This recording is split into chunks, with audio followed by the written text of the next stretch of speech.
لیکن اگر یہاں کی عورتوں کی بات کی جائے تو یہاں کی عورتیں انتہائی جدید ہیں، جو کہ دنیا کا ہر طرح کا لباس پہنتی ہیں۔ ایک طرح سے کہا جائے تو ان کا لباس نہ ہونے کے برابر ہوتا ہے۔ تل ابیب شہر میں آپ نوجوان لڑکے اور لڑکیوں کو وردی میں اور بغیر وردی کے کندھوں پر جدید ترین اسلحہ اٹھائے گھومتے دیکھیں گے۔ دراصل یہ کوئی عام شہری نہیں، بلکہ یہ یہاں پر اسرائیلی فوج کے اہلکار ہوتے ہیں جو کہ شہر میں گشت کرتے رہتے ہیں تاکہ ہر قسم کی صورتحال کو کنٹرول کیا جا سکے۔ اس وقت اسرائیل میں جیسی صورتحال ہے، جیسے ہی کوئی خطرے کی گھنٹی بجتی ہے تو یہ عام شہریوں کو بنکرز میں جانے کی ہدایت کرتے ہیں۔ اگر تل ابیب میں حسن کی بات کی جائے تو یہاں حسن بہت ہی زیادہ ہے اور یہاں کی لڑکیاں انتہائی خوبصورت ہیں۔ جو بھی انہیں دیکھتا ہے ان کا دیوانہ ہو جاتا ہے۔ آپ کے علم میں اضافہ کرتا چلوں کہ یہاں پر لوگ شادیاں کم کرتے ہیں۔ یہاں پر اوپن ریلیشن شپ کا ماحول کافی عام ہے، یعنی کہ girlfriend boyfriend culture. ان لوگوں کی اپنی الگ ہی ایک دنیا ہے۔ ہر سال یہاں پر ہزاروں ایسے بچے پیدا ہوتے ہیں جنہیں اپنے باپ کا ہی علم نہیں ہوتا۔ یہ لوگ اگر شادیاں کرتے بھی ہیں تو ان کی شادیوں میں بے حد زیادہ رقص ہوتا ہے اور مختلف قسم کے کھانے پیش کیے جاتے ہیں اور اعلیٰ درجے کی یہاں پر شراب بھی میسر ہوتی ہے۔ دوستوں، تل ابیب ایک جدید شہر ہے جہاں پر آپ کو بہترین ٹرانسپورٹ سسٹم، پرائیویٹ ٹیکسیاں، کشادہ سڑکیں اور سڑکوں پر چلتی ہوئی خوبصورت ٹرینز بھی نظر آئیں گی۔ ان ٹرینز کا استعمال دوسرے ملکوں سے سیر و سیاحت کے لیے آنے والے سیاح بہت ہی زیادہ کرتے ہیں، کیونکہ وہ ان ٹرینز کی مدد سے بآسانی ایک شہر سے دوسرے شہر جا سکتے ہیں۔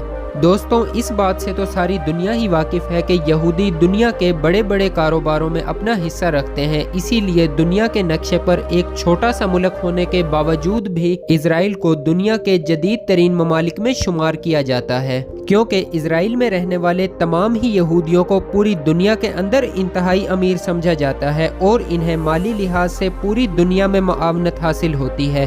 دوستوں، اسرائیل جب سے بنا ہے، پاکستان نے تب سے لے کر آج تک اسرائیل کو ایک ملک تسلیم نہیں کیا اور پاکستان سے کوئی بھی شخص براہ راست اسرائیل نہیں جا سکتا، اور یہ بات پاکستان کے پاسپورٹ پر بھی درج ہے، اور نہ ہی اسرائیل کا پاکستان کے اندر کوئی سفارت خانہ موجود ہے۔ اور پوری دنیا یہ بھی جانتی ہے کہ اسرائیل کو ایران کے بعد سب سے زیادہ جس ملک سے خطرہ ہے وہ ہے پاکستان، کیونکہ پاکستان پوری دنیا کے اندر وہ واحد ملک ہے جو کہ ایٹمی طاقت رکھتا ہے۔ دوستوں، اگر یہاں کی خواتین کی بات کریں تو اسرائیل میں لیبر فورس میں عورتوں کی شراکت تقریباً 60 سے 62% ہے، یعنی کہ یہ خواتین مردوں جتنا ہی کام کرتی ہیں اور ان کی شمولیت بہت ہی زیادہ ہے۔ دوستوں، چرچ آف دی ہولی سیپوکر عیسائیوں کے نزدیک ایک بہت ہی مقدس مقام ہے، جہاں پر ان کے عقیدے کے مطابق حضرت عیسیٰ علیہ السلام کو سولی دی گئی، دفن کیا گیا اور پھر وہ دوبارہ زندہ ہوئے۔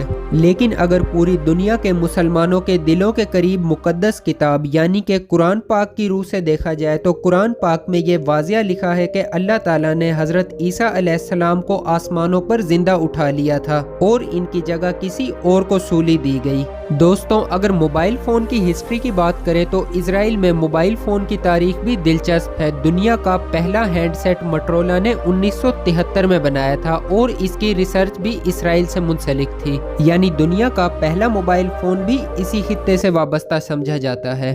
دوستوں، تل ابیب کی ڈیزونگ اسٹریٹ کو اسرائیل کی سب سے مہنگی گلیوں میں شمار کیا جاتا ہے، جہاں پر شاپنگ، کیفے اور جدید طرز زندگی کا مرکز ہے۔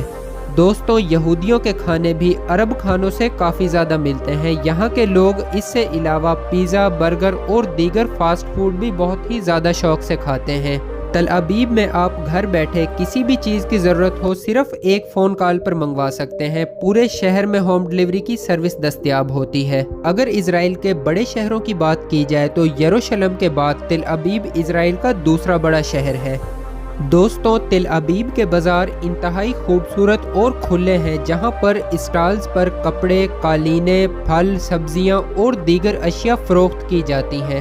سال بھر ان کے بازاروں میں مقامی اور غیر ملکی لوگوں کا رش لگا رہتا ہے۔